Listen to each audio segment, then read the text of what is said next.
What's going on, guys? Zuko back with another War Within video. Hope you're all doing very well. I wanted to talk about my previous video where I did the tier list of the winners and losers of patch 11.0.5, and I put Shaman down as one of the losers, Ellie Shaman in particular. And I do want to say that I was absolutely wrong about part of that, part of my prediction. I'm definitely wrong on some things, but I'm going to hold my ground on some other issues, and I'm going to explain why. And then I'm going to talk about the state of Ellie Shaman right now in this video. If you're wondering about an update, what's going on with Ellie, I'm going to talk all about that. So first of all, I said that Ellie Shaman was a big loser in patch 11.0.5, which has turned out to be basically the opposite in reality when it comes to certain abilities like Ascendance and how much damage Ellie Shaman is doing now.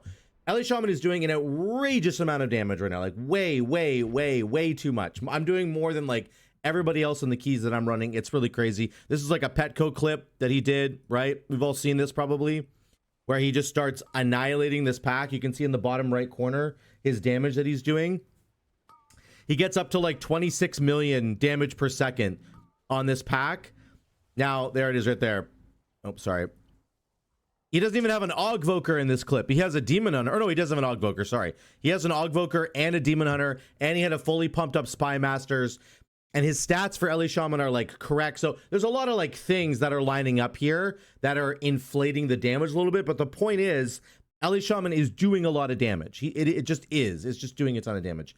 So much so that they actually caught a small nerf today to Lightning Rod. So it went down basically by half.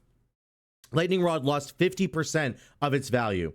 It used to give you 20% of the damage. You know, Lightning Rod deals 20% of all the damage that the enemies take from Tempest, Lightning Bolt, Chain Lightning. Used to be 20, now it's 10. Mine says 12 because of the extra Charge Conduit talent. So it actually used to be 24% more damage, and now it's only 12. So that did get nerfed. That's not going to matter. I promise you right now, that nerf does not matter at all. The damage is still going to be very good. Okay, I'm telling you right now. So in the sense of Ellie Shaman being a winner on this patch because of the damage that it deals, yes, that is true. And I was wrong about not talking about that more in my video. What I really wanted to focus on when I said that Ellie Shaman is a loser in this patch is all the dead talents that we have now, and an entirely dead talent tree. Nobody is playing Farseer anymore because we lost the cooldown reduction on Flash of Lightning. Nobody is playing Fire Elemental because we got a new haste buff on Storm Elemental. And the passive buffs from Fire Elemental are just not good enough. Nobody's even playing Echoes of the Elementals anymore, or Master of the Elements never even gets taken, maybe in a single target situation. But I'm talking primarily about Mythic Plus. This is the build for Mythic Plus, right? I think that talents like Erupting Lava do nowhere near enough damage, and again, there's basically no emphasis on Lava Burst at all anymore because the proc chance on Deeply Rooted comes from your spenders, not from Lava Burst. So the amount of Lava Burst value has just gone down tremendously. Again, only in single target does it gain a little bit more value, which is good. Thunderstrike Ward is kind of terrible again. I was running a bunch of dungeons with it, and it was end up doing like basically 0.3% of my damage all the time. You know, in the last, like before this patch dropped, it was doing way more damage, and now it's back to doing basically no damage. So I've actually just stopped running it again. So we again have another kind of dead talent in the middle of our tree, which really sucks in my opinion. Echoes of the Great Sundering still exists in the tree, and I think it shouldn't exist because I hate the playstyle. This might be a controversial take because I know that there are some builds right now where people are not running Liquid Magma Totem anymore, and instead they're running Echoes of the Great Sundering, and I understand all that stuff that's going on. I just think that Echoes of the Great Sundering is a really bad design decision, and I hate that this talent is even still here. It's really annoying that it's still here. The proc rate on Deeply Rooted is still a little bit too low. They didn't adjust it at all. Now, we are using a lot of our spenders now, and we are kind of like going through our spenders really quickly. So we're getting procs on Deeply Rooted, maybe at the kind of cadence that they want us to be getting, but I just wish that this had a slightly higher proc chance. My point is simply to say that like there are some big problems in the tree still, especially Farseer, Fire Elemental. Those are like massive problems. and the cooldown reduction that we lost from Flash of Lightning did not get baked into the Farseer tree in any way. So like it's just a dead tree now.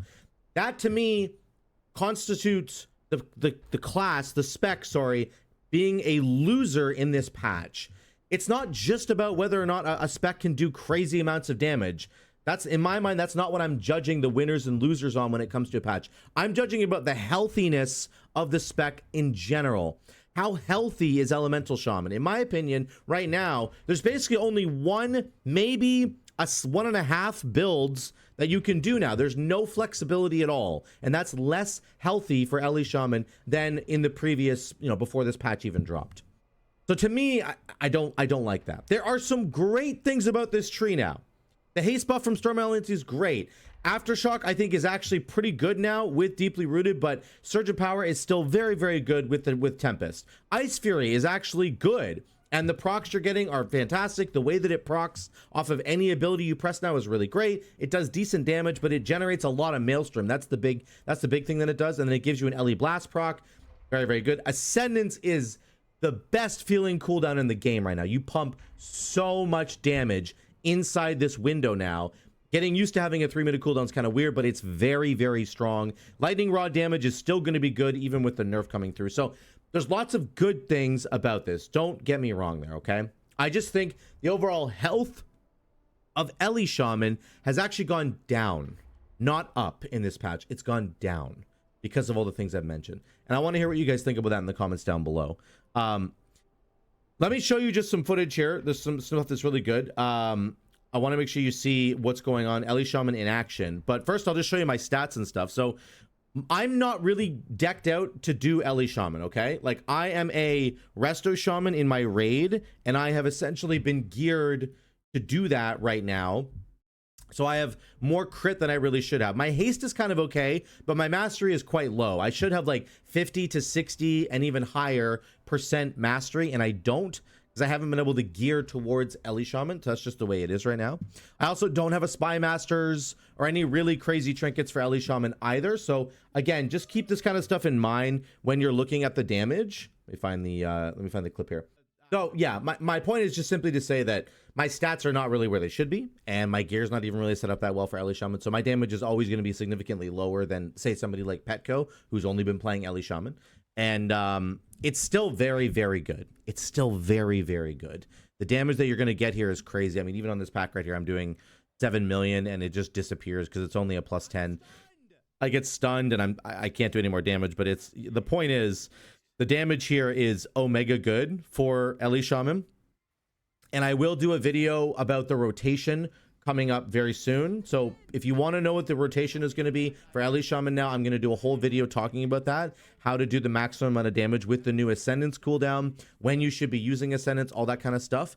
But my point for this video is simply to say, Ellie Shaman is absolutely a winner in this patch when it comes to the damage that it's doing with the Storm build and how good it feels to have Ascendance as a cooldown again, because we haven't had a real cooldown in Ascendance for a very long time. And when you get a Deeply Rooted proc, let me tell you, it feels so freaking good. The dopamine hit that you get when you get that Deeply Rooted proc, it feels really good because now inside of Ascendance, we're basically gods. So that is a good design choice that they made. That's a great thing for the game, for Ellie Shamans. It's wonderful that Blizzard did that. I just think that there are still some glaring issues in the tree that really do need to get resolved. And to me, that means that they're also a loser on this patch. Ellie Shaman is absolutely one of the biggest winners of this patch, but I think they're one of the bigger losers as well, just because of those design decisions where it feels like some of these talents are just stranded now. They don't really have a home. They don't really have a build to go to, and certainly not one that can compete with the Storm build. That being said, let's look at the damage here on this boss fight really quick to send us off. This is, of course, the Ingram Moloch fight. I'm going to do double damage here. But well, watch this here. Here we go, boys. I'm in Ascendance. Somebody please get that. Look at our damage. I'm in Ascendance. I can't do anything. Oh god, that's gonna be the 2.8 million. I mean, this is completely crazy. I don't. Again, imagine if I had 50 or 60% mastery here, it would be even higher. Holy we shit. did over 3 million. Like, it's What was that? nuts how much damage we're able to do on that double damage phase, which is a lot of fun. We'll get back to it again. There's a double damage phase here. Again, the damage is just so good. So there's a lot of things you have to adjust for now. That cooldown reduction being gone is a big deal. Like, you have to, all your cooldowns actually matter a lot more than they used to. I think that's a great design decision that Blizzard made, right? Pressing Primordial Wave actually should carry some weight in your mind. Pressing Storm Elemental or Storm Keeper, you should think about that decision a little bit more. Pressing Ascendance requires you to think very seriously about where you're pressing it, because it's going to be down for 3 minutes. There's no way to cool it down. So all the cooldowns got more interesting for Ellie Shaman, and Ascendance is amazing. The spec plays really, really well, and so I think me not talking about that in my previous video was a mistake, and so I do apologize for that. But I think the overall healthiness, the overall state of Ellie Shaman is still up in the air for me. And I think that Blizzard has a lot of work to do, in my opinion, to make it really, really great. So let me know what you guys think about that in the comments down below. Ellie Shaman is doing really well right now. If you're worried about, if you want to like change mains or something, don't worry about Ellie Shaman. You can stay as an Ellie Shaman. It's very strong. You're gonna have to make some adjustments. And as Blizzard continues to bring some tuning down, like they did on Lightning Rod just now, we're gonna have to wait and see kind of where that all lines up. But I think that Ellie Shaman's gonna be okay. All right. Let me know what you guys think in the comments down below. Thank you so much for watching again. I will see you in the next one.